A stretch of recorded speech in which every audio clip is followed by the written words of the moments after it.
Assalamu alaikum wa rahmatullahi wa barakatuh. It's your brother Mufasa Mujadid al-Hama.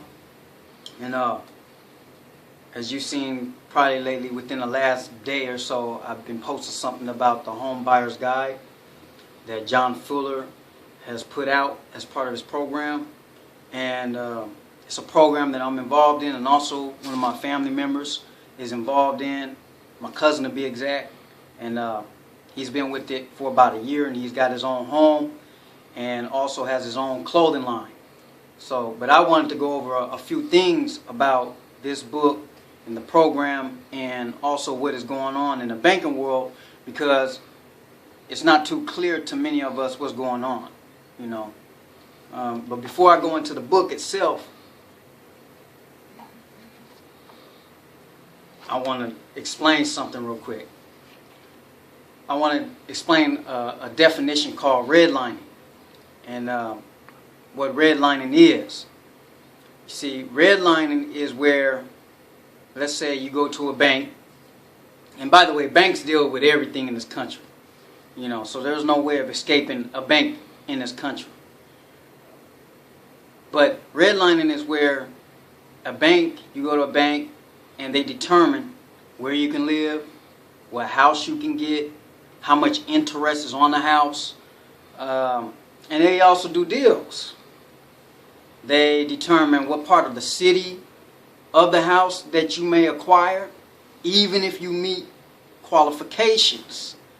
And they have certain tricks and tactics that they utilize in order to, let's say, downplay certain people's credibility.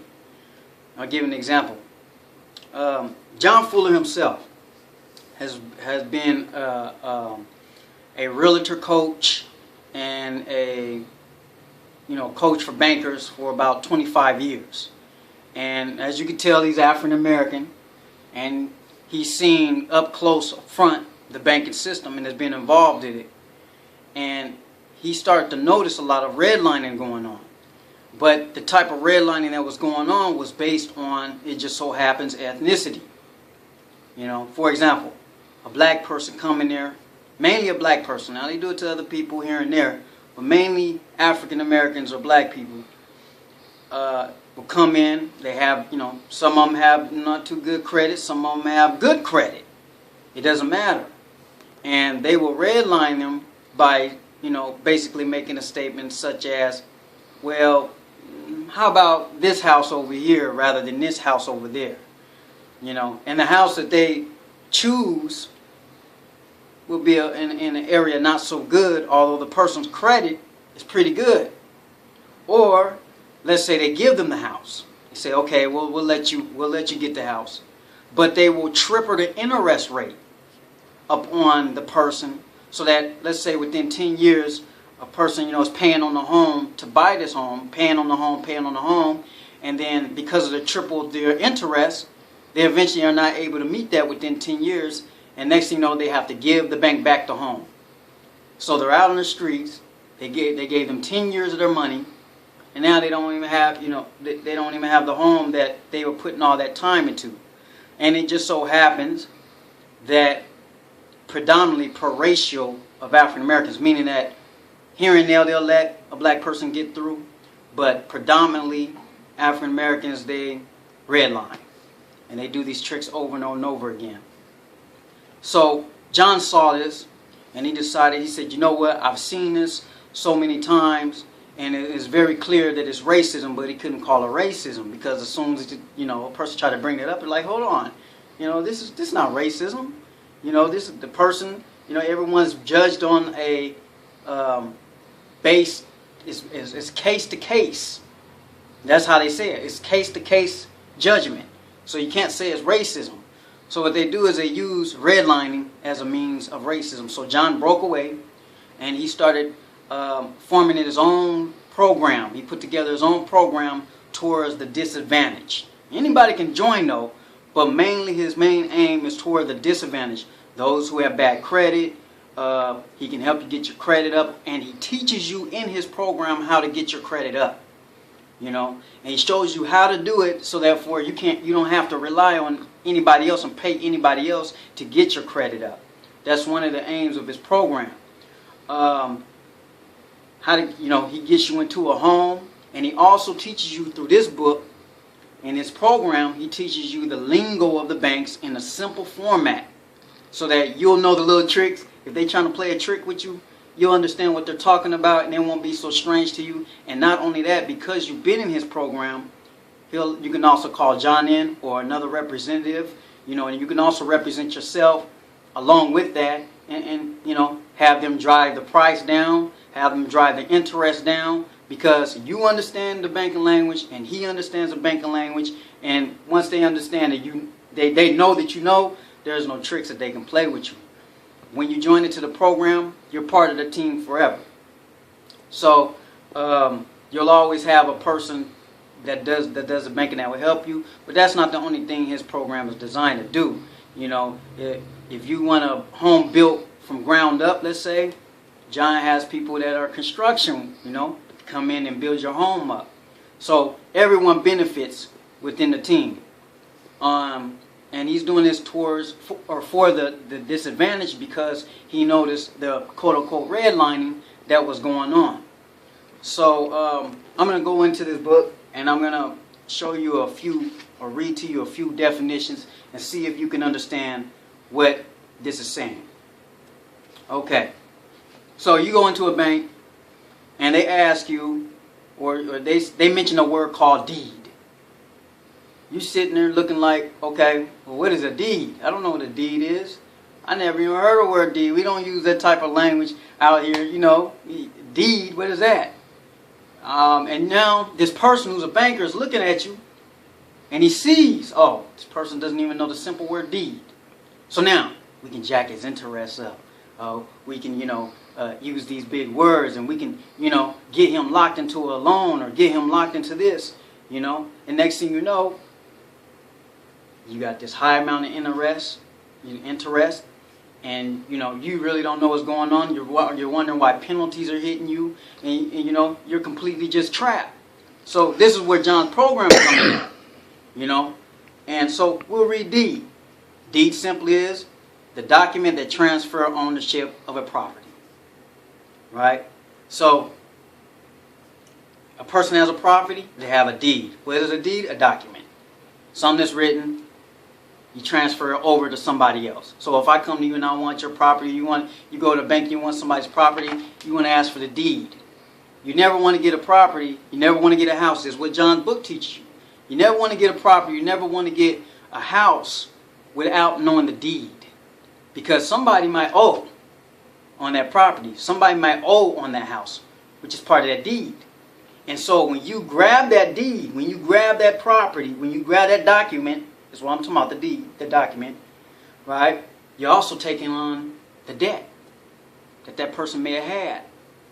But you didn't know that. You came in, oh, I'm going to buy this house over here. That house looks nice. The property is foreclosed. Foreclosed meaning somebody lost it. In the book he explains that. Foreclosed, somebody lost it. The bank got it back. That's foreclosed. Right? But they left the debt. They inquired the debt on that property or on that house. But you came wanting to buy the house. The bank, they're not going to mention, some of them don't mention to you that there's a debt to it till later on. They might lock you into a deal. And so you inherit the property, you inherit the house, and then next thing you know, here you got a deed coming to you, somebody coming to you and saying that you got debt. You're like, how did I inherit the debt? That wasn't it wasn't mine. So how did I inherit it? Because you inherit the property, you get the debt with it. So this is what John's book does. It lets you know what to look for. Okay, you go to get a property, ask for a deed. Let me look at this document. What did this person, does the property have any debt to it? You see, even if you want, let's say you looked at it and you want the property so much and it had a debt, you can go to John, or you can go to his book, or you can go to the knowledge that you learned through the program and say, okay, how do I get this debt off? Because I really want this house. So you're aware of, you can, juggle your budget. How much money you have and how much help you need. So John can also get you loans. John can get you things at a lesser price. But basically, John's trying to teach you how to do it yourself, but also have him as a contact, have the team as a contact, so when you need help, they can come in. You know, when you need, they might, for example, the last thing I'm going to share with you, and then we'll go back to one more detail in the book. Say you want to go get a house, and it's at a certain price. But what you don't know is that the bank jacked the price up. Now this is without the interest. They jacked the regular value up of the house, right? But you don't know that. You don't know that because you don't understand bank lingo. You don't understand how the banking world works. So you just go in. How much is the house? It's $500,000. You don't know that actually that value of that house may be like $2,000. They tell you $500,000, but it's really only $2,000. $200,000. $200,000. See? So you go over there, they get your money, and the next thing you know, you got there's stuff faulty with the house. You know, whereas John comes in, he points out, well, you have this missing from the house. John will come in and he'll go around and look and see if there's a school near, because there are certain things that knocks down the prices of houses. He'll go near, say a family want to move in, they have children, they need to go to school. You know, the family needs to go. If there is no school in that area, the family has to go further to get their children to school. So that sort of, that costs money. So John would come in and say, okay, well, your house is not really near close to school, but you're appraising is setting a value or something. You're appraising this house at this value, right? Actually, it's not at this value because it's not really, near this school, so it's going to put a more, stress on this person. So knock it down a little bit, right? So he just knocked the price down as soon as he pointed that out. The person who's trying to sell the house is like, oh, okay, well, we're going to have to lower this price, Then he might point out something is not right in the house, or maybe there's a little bit, something up there not good on the ceiling, or something in the corner of the bathroom. He points out. See, every time they point out a defect in the house, that knocks down the price and value of the house. Right? So, this is what John's book does. It lets you know everything. You can bargain down the price of a house, which they put out there for being real high, and it turned out to be actually lesser than that. And this is one benefit of the program. So let's go into something else.